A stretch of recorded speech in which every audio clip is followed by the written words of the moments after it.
warehouse, as you'll see, we really needed a lot of vertical space for cooling of fresh produce. So you'll see changes. You'll see lots of racking going vertical, not only in the freezer and the cooler, but also in the warehouse.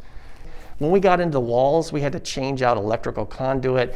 We had to change air handling systems. We had to fix so many things that we sort of patched over, lived with, or ignored for decades, and now was the time to do it right. Doesn't mean that we still don't have a long to-do list for the future to keep this building going, but we really renovated this facility and made it much more efficient, much more visitor-friendly, and much easier to navigate in and out of.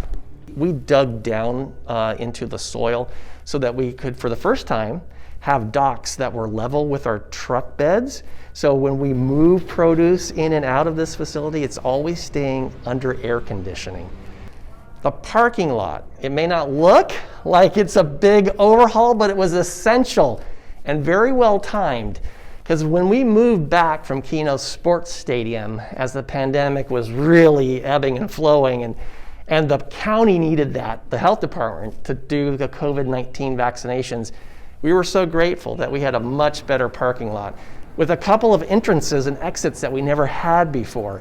So flowing people in and out of this building, this property, has improved dramatically by just improving the parking lot.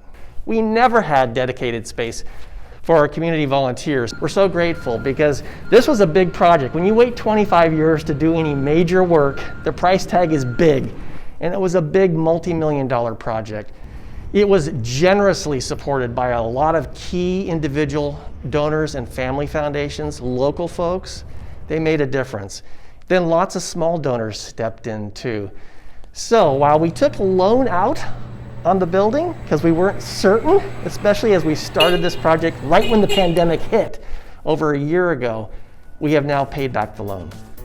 So we have paid this project off by the generosity of our donors and community volunteers and supporters. Thank you so very much for helping us rejuvenate our home for the next 25 years.